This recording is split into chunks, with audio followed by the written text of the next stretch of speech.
Tes genos massal bagi ribuan pelajar ini digelar di 55 SMP negeri. Tes genos sengaja dilakukan sebagai salah satu screening bagi pelajar, terutama setelah mereka jalani pembelajaran tatap muka terbatas selama 1 bulan. Dari sejumlah sekolah yang jalani tes genos, tidak ditemukan adanya pelajar yang hasil tes genosnya positif. Alhamdulillah sudah tadi dilaksanakan, sudah hampir selesai, dan hasilnya alhamdulillah negatif. Dan saya sendiri juga sudah melaksanakan itu dan membuktikan sendiri, dan alhamdulillah juga hasilnya negatif. Pemerintah kota kan punya 157 alat genos. Jadi dari 30 sekolah yang melakukan PTM angkatan pertama, kita lakukan serentak.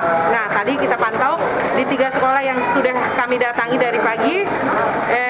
Di sekolah pertama ada 1 orang yang positif. Lalu kemudian kita suruh break 30 menit, kumur-kumur dulu, baru meniup lagi. Alhamdulillah hasilnya negatif.